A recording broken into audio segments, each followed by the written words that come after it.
Ricky to present How Does It Work?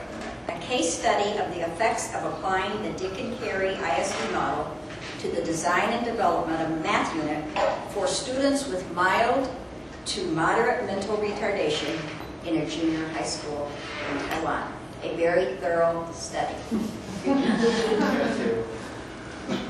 Dear LTU faculty and the fellow students, good afternoon.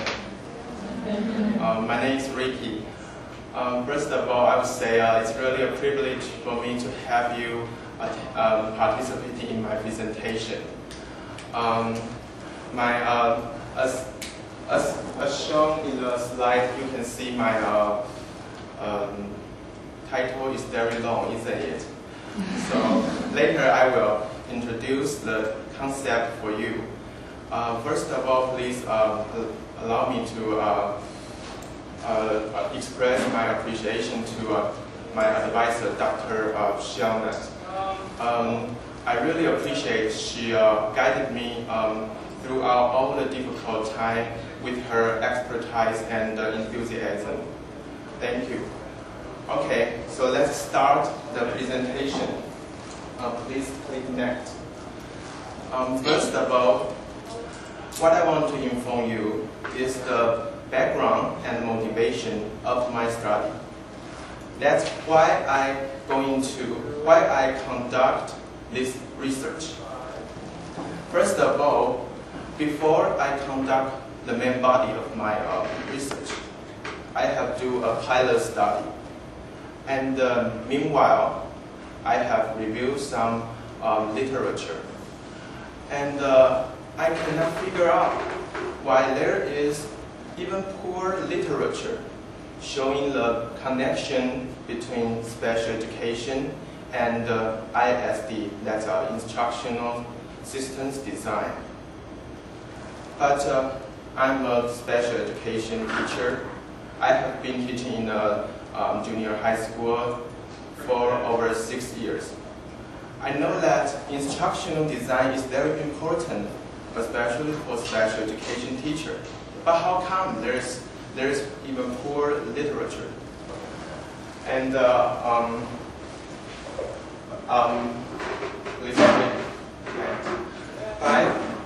by the opportunity to planning this master's project, so I selected this topic as my title.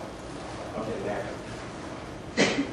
Then I will show you the research focuses in this research.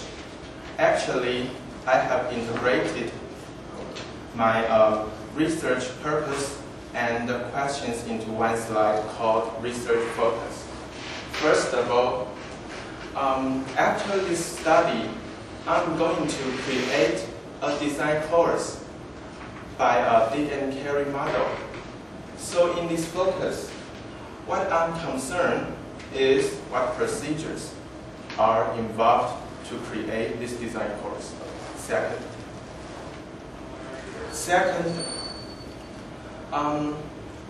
after this design course is completed, I would like to discover what do students perform. Okay,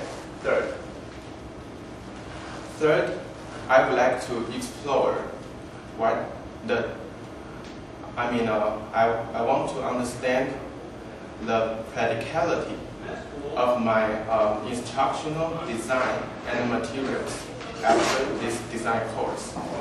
Fourth. And also, I would like to know how Dick and Carey model was applied in my design course. And my last research focus would be, I would like to make some suggestions for future instructional designers and further researchers. So that's my research focus. Okay, as shown on the slide, you can see a model, Dick and Carey model. That's a rationale actually in my research. From assess needs to identify goals to design and conduct summative evaluation.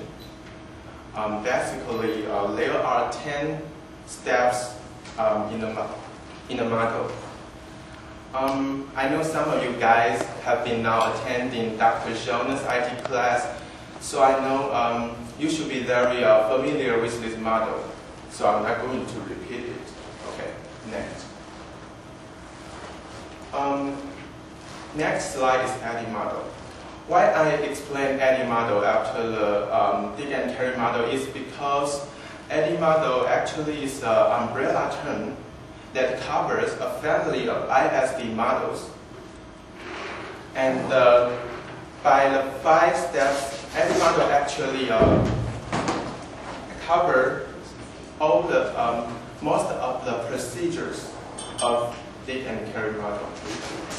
And the first is analysis, then design, develop, implementation, evaluation.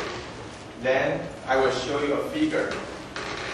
And something the ADDIE model is a systematic process, but I'd rather to use the word systematic to describe the process, because actually they are related to each other from one to another.